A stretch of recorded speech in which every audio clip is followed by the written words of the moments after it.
Nagsimula sa isa, naubos ang 5, hanggang umabot ng 15. Pagdating ng 20, hindi na makatayo. Busog na busog, lubog na sa pagkaupo. Yan na nga ba sinasabi, hindi naman babae. Cheers pare. Mas marami yung bilang agricultural country tayo, mas dumadami yung condo o kaya house and lot, mga house and lot yun, subdivision, kesa sa mga agricultural land na pwedeng pakinabangan ng mga Pinoy na nagtatrabaho. Pagkakitaan. So from farm, co-convert yung subdivision, from tawag dito, poultry, co-convert uli yun. Yeah, siguro in relation to that, naalala ko na bisita kasi ako ng Nueva Ecija a few months ago. Nasabi din nung kakilala ko doon na yung mga farmlands nga nila, yung mga palayan, typically ang gawa na ng mga magsasaka, binibenta na kasi nga may immediate na pangailangan eh. So, kumbaga hindi na nag-iisip ng long term, importante merong may pang tustos. Kaso ang downside yun nga, mawawalan na tayo ng mga parang food supply kasi yung agricultural lands napapalitan nga ng mga real estate, diba? So yun yung naalala ko nagpunta ako ng Nueva, ganun yung mga sentimiento. I-shop mo! Parang ang hirap mag-isip sa mga mahirap daw or basta yung mga hindi nakakaahon sa buhay. Mahirap mag-isip ng 5 years from now, 10 years from now. Eh totoo naman kasi kung hindi ka nga sigurado kung aabot ka ng next month eh. Ba't mo pa isipin yung 5 years and 10 years, diba? Hindi ako galit. So yun, tsaka yung disclaimer na rin na baka sabihin kasi parang sabihin ng iba sa mga nasa real estate side, which is galing ako dun dati. Although more nga dapat isipin nyo na nag-progress kasi nagkaroon ng punto ganyan. Oo. May punto doon. Pero anong nangyari doon sa majority na Pilipino na hindi capable bumili doon o mag-avail ng property o ng condo o kaya ng house and land. May balita rin recently o survey ba o study na sa Southeast Asia daw, Pilipinas daw, Manila daw ang isa may pinakamataas na cost of living. Sadly, hindi ganun ka okay ang provision ng basic services, public services, mga ganun. So kaya may mga kilala din ako, mga napapansin, na hindi naman malayo yung kita dito sa Manila at halimbawa somewhere in Indonesia, pero they chose to go to other Southeast Asian na bansa kasi yung cost of living pala doon mas mababa kumpara dito sa Manila. So mas medyo may mas may opportunity ka pala sa ganun. So yun, kumbaga kahit doon na lang sa mga kaibigan nating mga nag-a-abroad o kaya labas-pasok ng Pilipinas eh. Alam ko yun. Makakwentuhan mo lang yun, ang kwento kagad nila, ay mas mura to yung ganyan, yung mga produkto, mga commodities, mas mura to. Tapos, yung income nila, mas mataas. Mura na, tapos mataas pa sahod. Basic sa kanila yun. Sa atin, yung basic sa atin, mahal na nga, tapos ang baba pa ng sweldo. So, yung cost of living niya, talagang dati sumasabay pa tayo, ngayon hindi na eh, napag-iiwanan na talaga tayo eh. Yeah, may ganun ding lumabas, may nakita akong infographics din siguro last year lang yun. Kino-compare yung salary sa Pilipinas, particularly Manila, tsaka sa mga katabing bansa.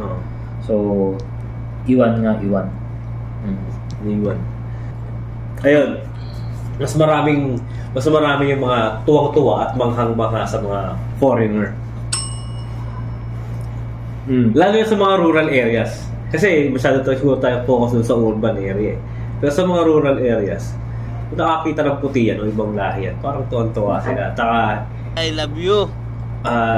Kasi meron tayong parang ugali na very servant o kaya pwedeng budol mindset eh. Parang pagkakakitaan ko to, dingitan sila doon. Walking dollar eh. Oo, walking dollar o kaya bagong exploration pagdating sa conversation o kaya communication kasi hey Joe tas may mga vlog pa syempre. Ito din naalala ko lang pero baka maging offensive sa iba pero hindi wala namang intention na maging offensive. Narinig ko lang yung mga biro pag di ba darating na foreigner afam kung tawag tapos may natipuhan na Pinoy o Pinay. Sasabihin ng mga kaibigan, may kaambayan na naman tayo mga tambuhay. Parang ganun na yung biruan na para bang savior, no? Makaawin ka sa kahirapan sa Pilipinas. Humanap ka ng foreigner, no?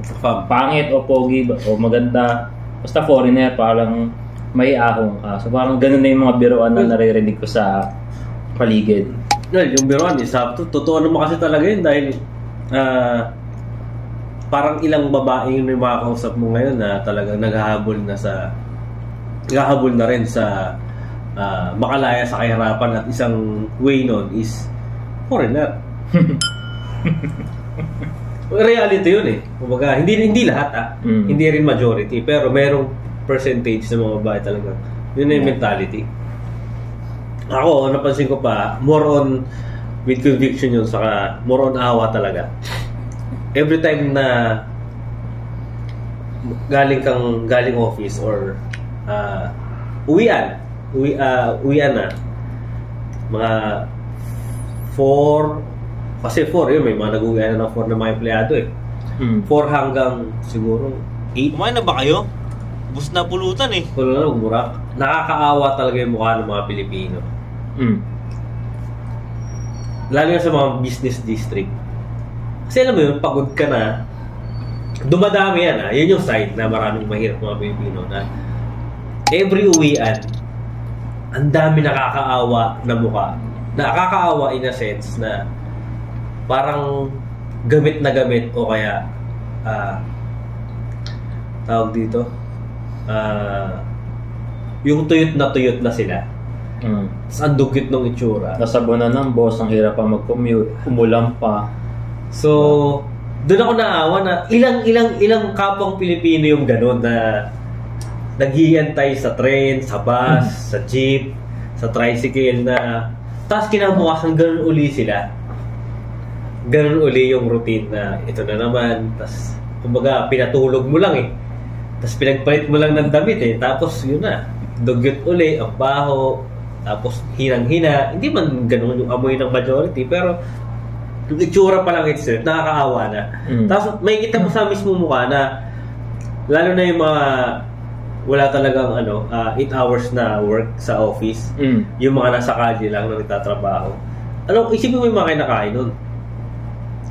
More on, lalo na kung may bisyo, puro sigarilyo lang yan. Tapos hingi, tapos usok.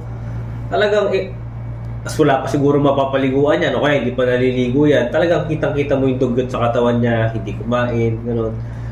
So, yun yung dumadami yun. At hindi naman natitigil yun Hanggat may buhay, may hanap buhay, yun yung hanap buhay, tapos yun yung itsura nila. So, isa yung side na maraming naghihirap ng mga Pilipino.